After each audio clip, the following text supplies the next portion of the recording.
This is Storyteller Jim. I'm going to tell you my November story. Let me explain where I am. I'm at a cabin in the mountains at about 9,700 feet. Me and my dogs, my border collies, have been here all week. It snowed this week and it was beautiful during the snow. My border collies, Bo and Haley and Molly and I, we walked out for a couple hours. We hiked around when it was snowing and it was so beautiful.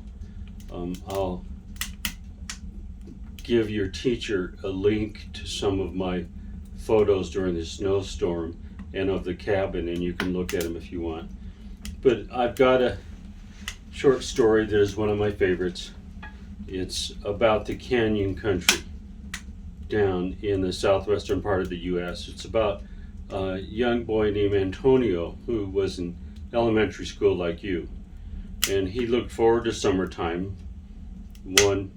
For one reason, he didn't have to go to school, but the main reason was he got to spend his summers with his grandfather. His grandfather was a sheep herder, and Antonio would go and help his grandfather. They would move the sheep around to find fresh grass to eat, and then they would move them to water about once a day. But they had a helper. They had a black and white sheepdog she was really good at driving the sheep, getting the sheep to move. And the year that my story takes place, early in the summer, they didn't move the sheep very far because the sheepdog was going to have puppies. And one morning when Antonio woke up, she had 4 little black and white puppies. They didn't do much for 2 or 3 weeks, but after 3 weeks they were so cute. They were black and white fluff balls who loved to play. And there was one that was Antonio's favorite, that it would come up to Antonio and wag its little tail and whine because it always wanted Antonio to pick up the puppy. And the puppy wanted to be on Antonio's lap. And the little black and white puppy would wag his tail and jump up and lick Antonio's chin. So Antonio really loved that puppy. But one morning, he got up, and the second thing he did every morning was he'd go see the puppies who were sleeping by their mother. But this morning there was only 3 puppies, and his favorite one was gone. He called grandfather over, and grandfather looked around, and he thought he saw what looked like a track in the sand. And grandfather looked at it and he said, "I think a coyote came and took the puppy." And Antonio was very angry. He said, "I hate coyotes." See, coyotes would sometimes steal the lambs when the sheep had lambs. And grandfather said, "Though, I don't see any blood. We should watch. Maybe we can find the puppy when we're out." So that's what they did. Every day when they were moving the sheep, Antonio would look everywhere looking for that puppy. But he didn't find it, and several weeks went by.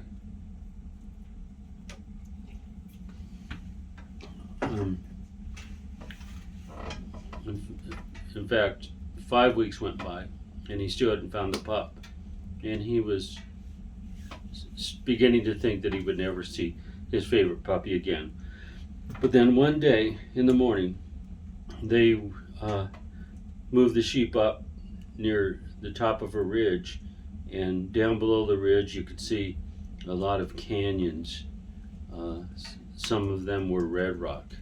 And grandfather would stand and look at the landscape. And Antonio knew to be quiet when grandfather was looking at the land where he had lived his whole life, and the land that he loved. And so Antonio was looking too, and down in a ravine, which is like a canyon, there was a big rock. And Antonio thought he saw something black and white next to the rock. So he ran down. He stayed hidden behind the rock until he got really close to it. Then he ran around the rock, and there was the black and white puppy.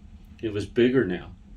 And when the puppy saw him, it dove and tried to get underneath a rock where there was a hole.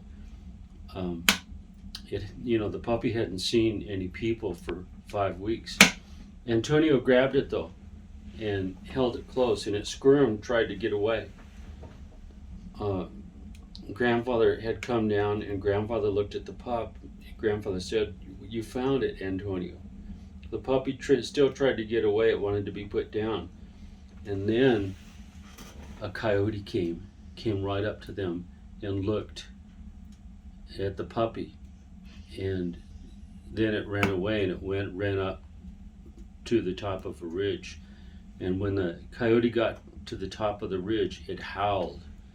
It wanted the puppy to come with him. The puppy squirmed and tried to get away, but Antonio held it tight.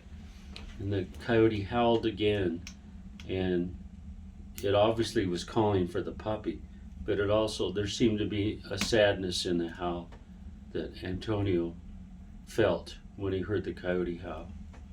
So Antonio held the puppy tight, and they took it back to camp. And Antonio put the puppy, who was much bigger now than when he last saw it, down next to its mother, and its mother came up and smelled it all over. The mother was confused because this pup had the smell of her enemy on it, the coyote. And like I said, the coyote sometimes would try to steal lambs from the sheep after the lambs were born. And the coyote would try to protect, the sheepdog would try to protect the lambs. But eventually the mother dog accepted the puppy, and the puppy seemed to be sad for a couple of days, but after about 3 days it started playing with its brothers and sisters again. So one of the best parts of spending the summer with his grandfather was they would camp up there, and Grandfather would cook dinner over the campfire, and then after they were done eating and the sheep were quiet, Grandfather would sit next to the campfire, and Antonio and the sheepdogs, and Grandfather would tell stories. He had a long life, and he had many good stories in his life. And then also they would look at all the stars, and Grandfather knew all the constellation names, and he would teach them to Antonio and tell them stories about the constellations. But this night, when they were sitting by the campfire, Antonio said, "I don't understand why the coyote didn't kill the sheepdog puppy." And Grandfather didn't say anything for a while, but then he said, "Well, it's a mystery, but maybe that was a mother coyote. Maybe she lost her own puppies, and her desire to have a puppy was so great that she stole the sheepdog puppy." And Antonio nodded. That makes sense. That could be true. And so weeks and weeks went by until there was only about 3 days left before Antonio had to go back down and start going to school in the fall. And they were sitting by the campfire one night. They had looked for the coyote every day, and they hadn't seen it again. Sometimes they heard the coyotes howling in the evening, and by the campfire, Antonio listened to the coyotes howl, and he wondered if one of those was the mother coyote who had raised his favorite sheepdog puppy for 5 weeks. The next morning, something amazing happened. Excuse me.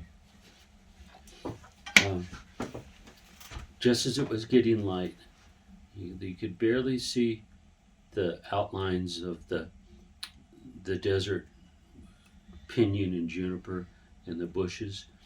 And Grandfather woke Antonio up, and Grandfather said, "Shh, look."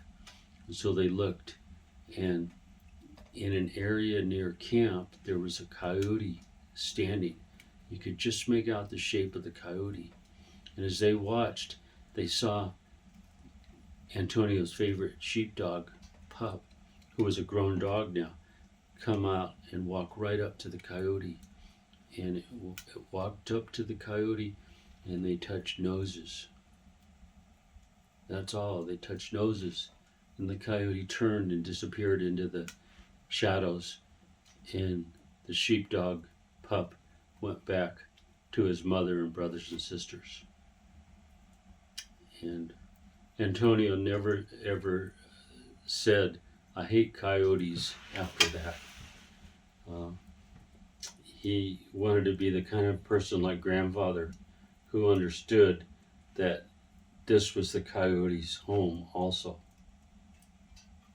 as well as their home.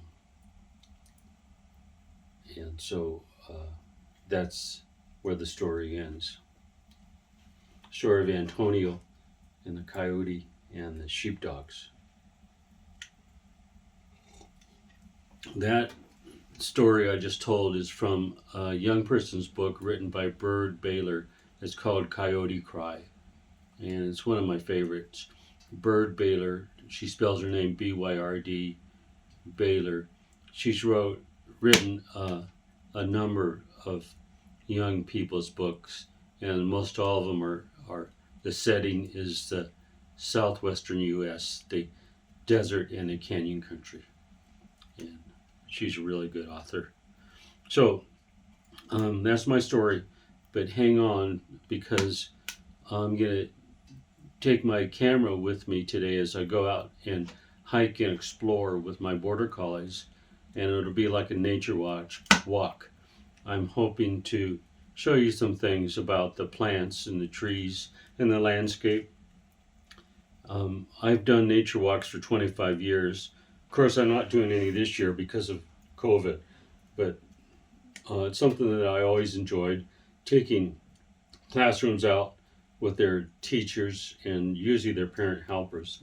And the way I always like to do the nature walks is not really have a set subject in mind as much as to go out and just see what we find, see what we discover, and that will be what we learn about. It's just kind of a way I enjoy doing it.